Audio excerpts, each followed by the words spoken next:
Hello again, everybody. In 15 minutes or less, let me summarize an important part of my history. On July 28th, 1998, 4 days after my 22nd birthday, I was first hired by the former Rite Aid store 6046 in Citrus Heights, California. At the time, I lived a short walk from that store. Just just over a year later, in September of 1999, the store moved into a new building, and but I still continue to live walking distance from it, albeit in an opposite direction.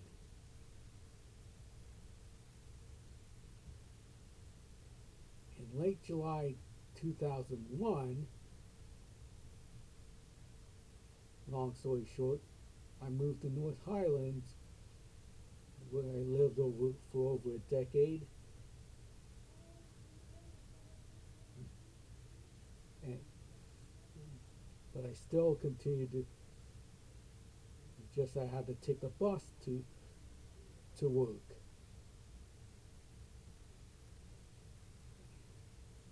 In late February 2012, I moved to the first of two Carmichael addresses, and but still continue to work at that same Citrus Heights Rite Aid location.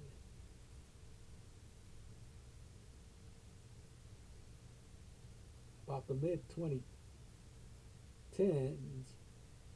is when the wheels started to come off for the company, and in July of 2018, my first Rite Aid shut down, and I was shotgun transferred to another location just a mile down the road.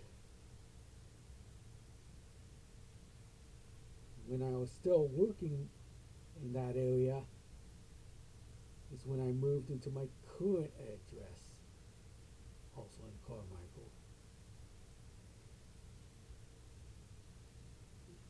And then the wheels truly started to come out for the company.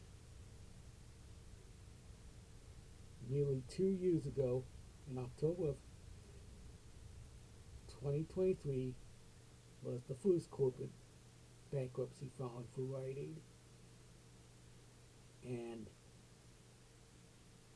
the day after Halloween of that year, my second store shut down. And that's how I ended up. Wait, let me rephrase that. And because of the three desired nearest locations didn't have a vacancy because of other mass closures that occurred with the previous month or two, that's how I ended up at 6086 in Antelope, California.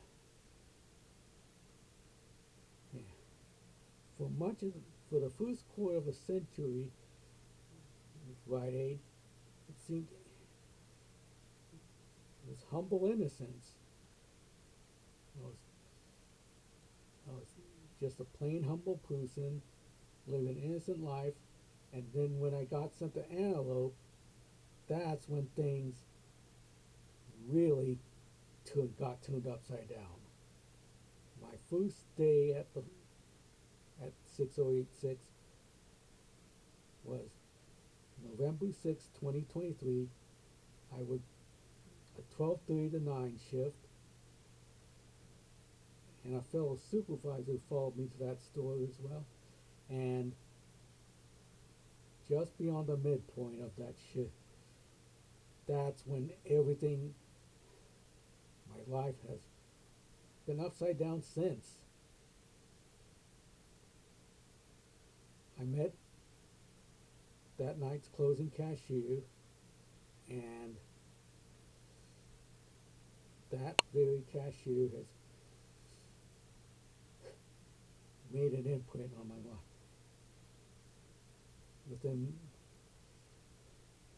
Within a few months, that cashier has started occasionally pop up in my dreams, even more so than the others that I've worked with. And during the time I worked at that store, nearly everyone would pop up in my dreams, but that one cashier would have pop up in my dreams more more often than the others, and I never had work related any work related dreams about involving such dreams involving my other stores when I worked with them.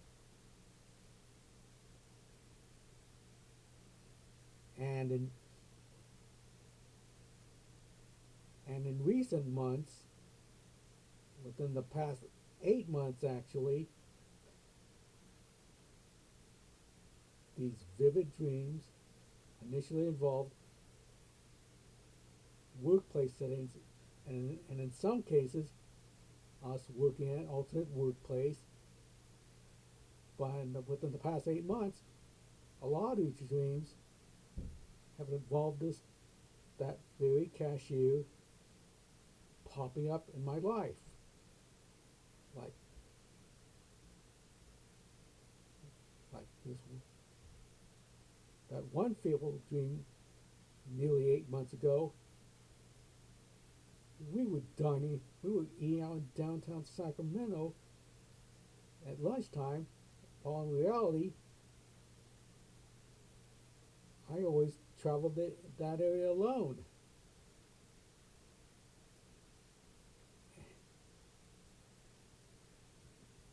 And the dreams start to get awkward there too.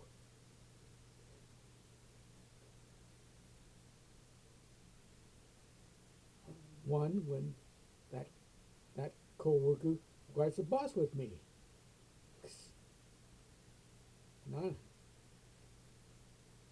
And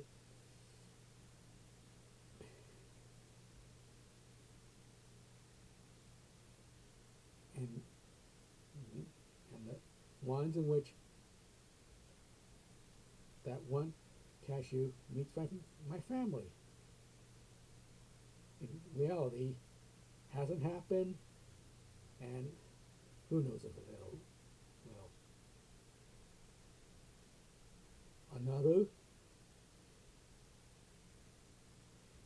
has us either in a tavern or a restaurant together,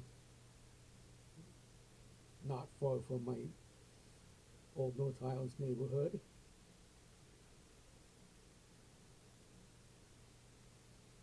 And another,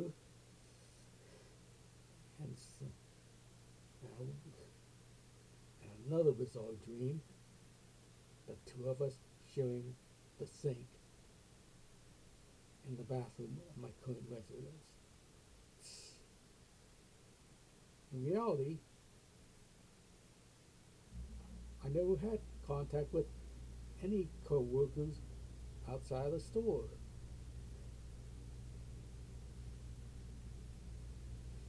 It seems that fateful November 6, 2023, my pride got shamed and sullied.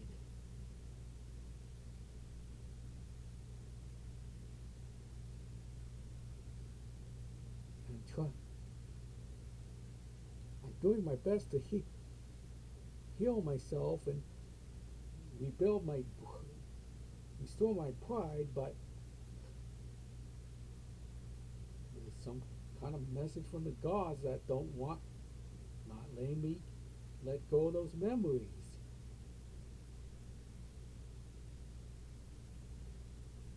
There's a reason why I've been avoiding northeastern Sacramento County and southern Placer County in my job search, focusing on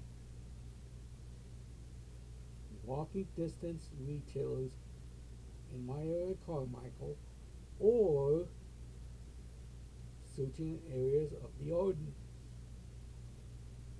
and to a limited extent downtown Sacramento, and to a limited extent Rancho Cordova, that have decent transit service.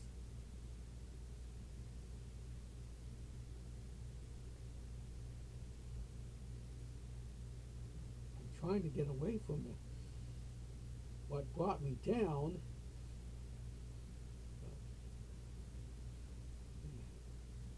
that morning when in early February when I had that downtown Sacramento lunch dream, the first thing I did was, when waking up, was turn on the computer and hit up YouTube to watch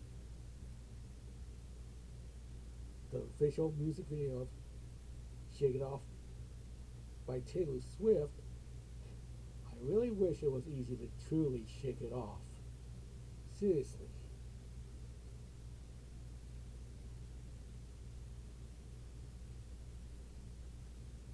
If I was truly secretly missing someone that I work with, next year in March Madness will feature just the third instance of 16 defeating a 1. Yes, that's in the men's tournament. I know I'm repeating myself, but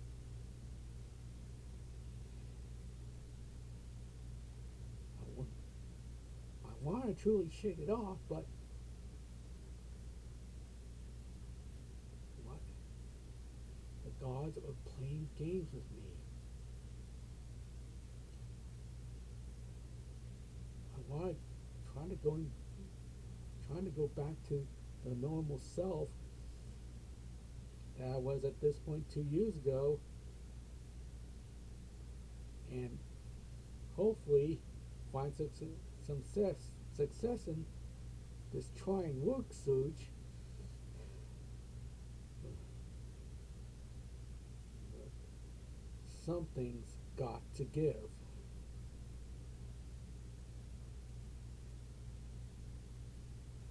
There's a reason why I'm not giving out the gender or name or ethnicity of this individual that keeps following in my dreams.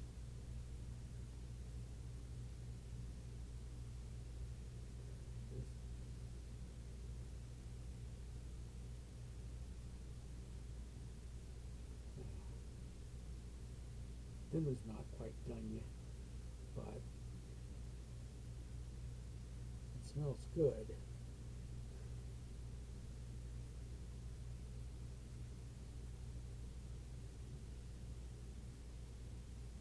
And yes, I had another vivid dream last night, too.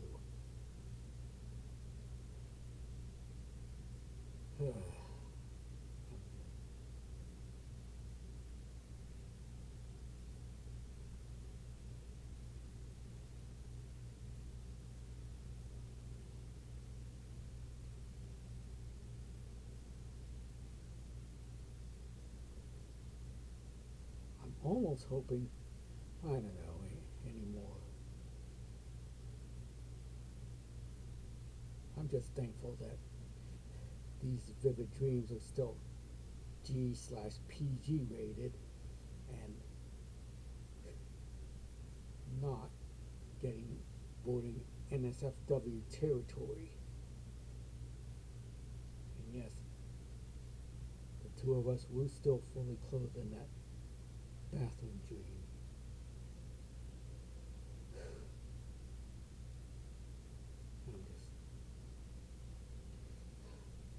I'm not even there yet, and I still hope, please let me have a good night's sleep tonight without only having dreams that are too vague to remember when I wake up in the morning.